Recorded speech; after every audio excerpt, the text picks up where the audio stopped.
Ayodhya Kand, chapter number 75.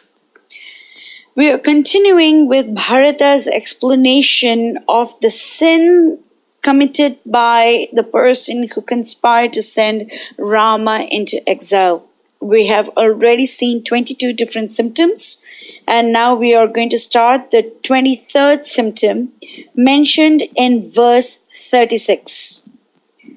Matmana santatim drakshit sreshu dareshu dukkitah ayu samagrama prapya yasya aryo anumate gata. May he who counseled the exile of my esteemed brother live an entire life of anguish without begetting children through his wife, and in distress may not get to live a full long life.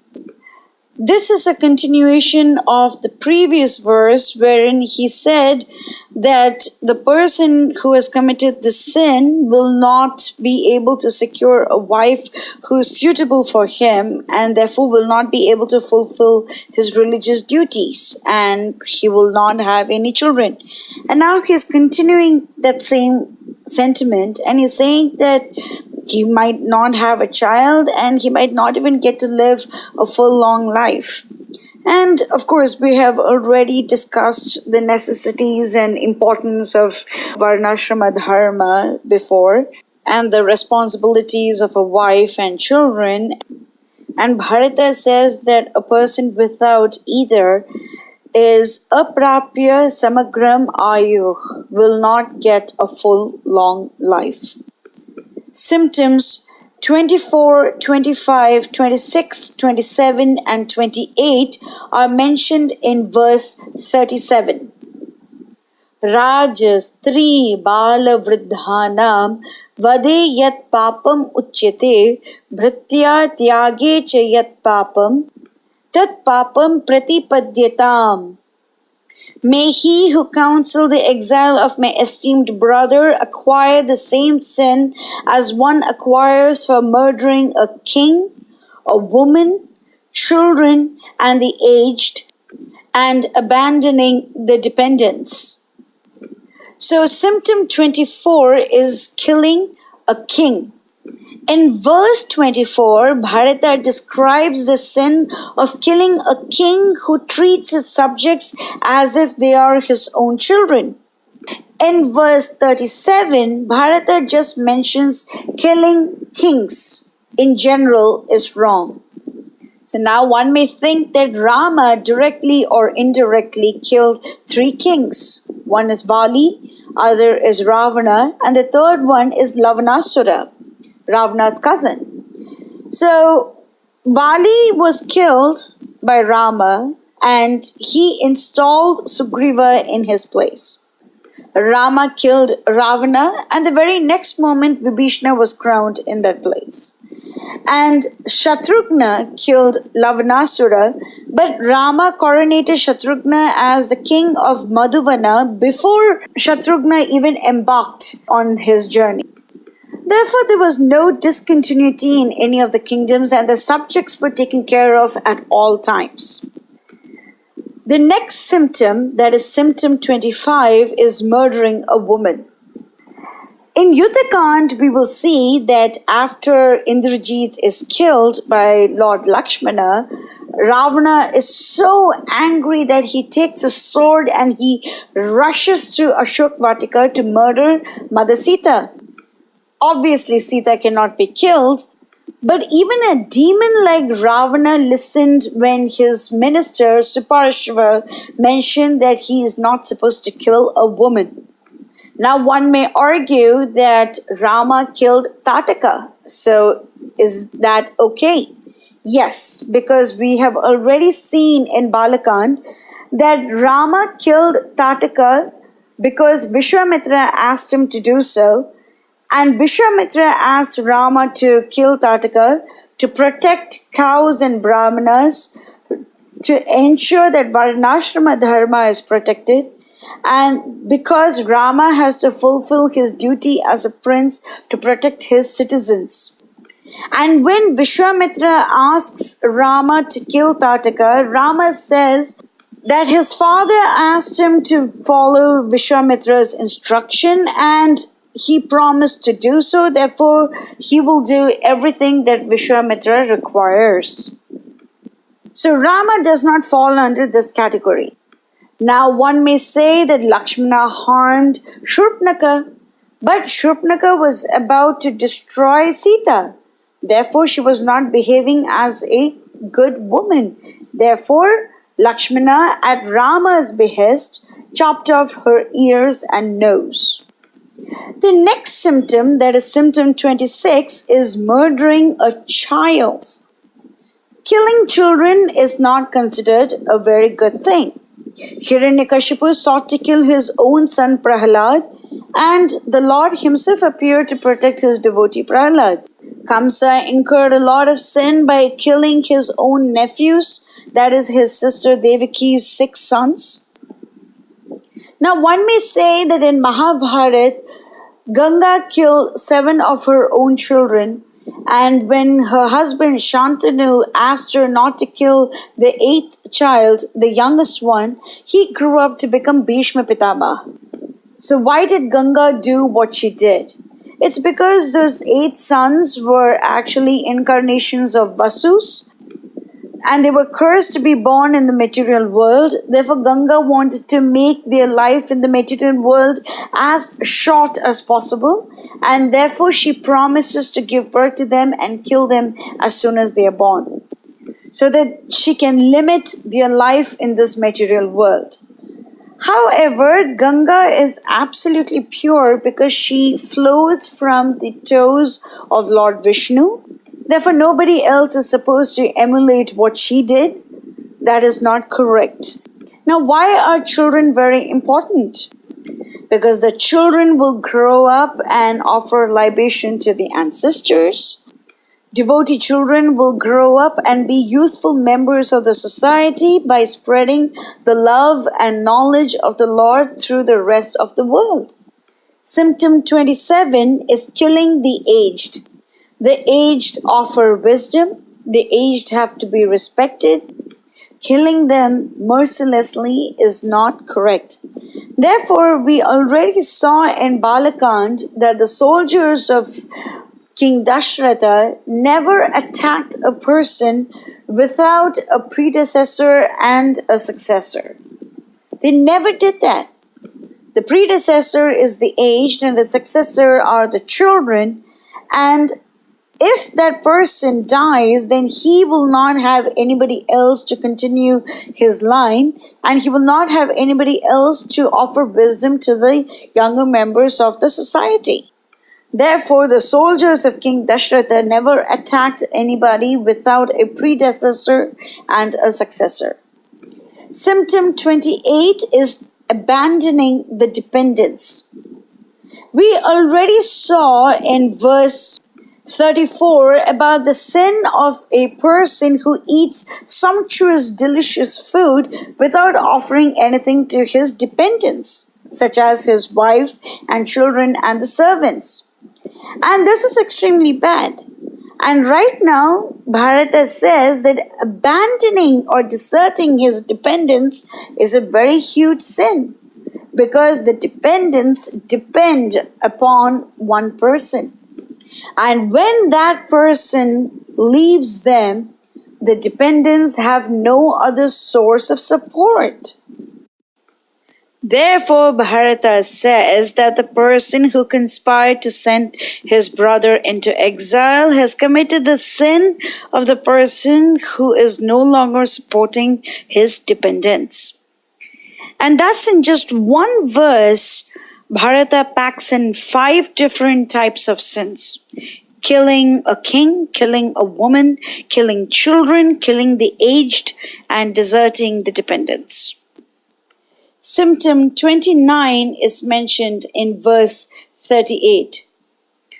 Lakshaya madhumamsena lohena cha vishena cha sadaiva bhibriyat bhrityan yasya aryo anumate gata. May the person who counseled my brother into exile obtain the sin of the person who nurtures his wife, children, and other dependents through the sale of lac, liquor, flesh, iron, or poison. So these are 5 prohibited items: lakshya, madhu, mamsa, loha, and visha. So lakshya is lacquer or shellac. It is used to burn things. That's why the Pandavas escaped from Laksha Graha. Duryodhan wanted to burn the Pandavas alive and kill them, and therefore he asked his friend Purochana to build a house of lac, or it's called as Laksha Graha.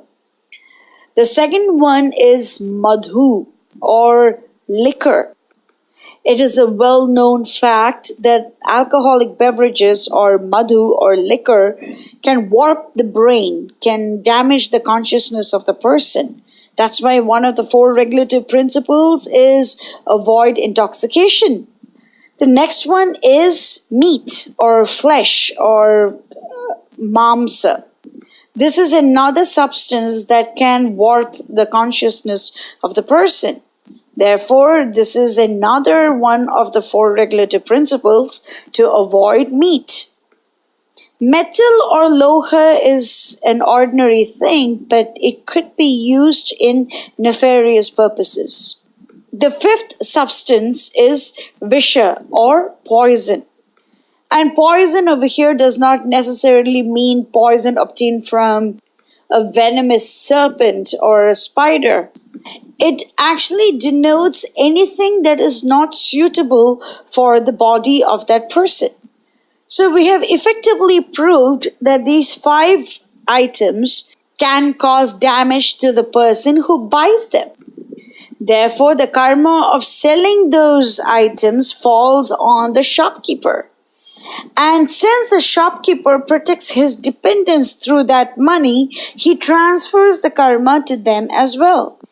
So combining the previous verse and this, Bharata is teaching the world that a person should always protect his dependents and he should be perfectly cognizant of how he has obtained that money. Symptom 30 is mentioned in verse 39. Sangrame samupodhe sa shatrupaksh bhayankare palayamano vadhyeta yasya aryo anumate gata. May he who sent my brother into exile obtain the sin of the person who pursues and slays the faint-hearted soldier who flees the battlefield when grim slaughter has begun its work. First, it is the duty of the Kshatriya not to flee the battlefield.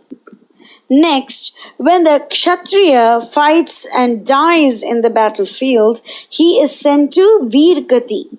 We will see in Aranyakand that Rama says that Jatayu, even though he is just a bird, fought Ravana to save Sita. Therefore, he is a warrior and hence he is eligible to go to Veergati, the place where the warriors who die in the battlefield land up going to. So this heaven is a very legitimate heaven. Now imagine the situation of the person who flees the battlefield. He is obviously a coward. But it is even more necessary for a person not to slay a coward.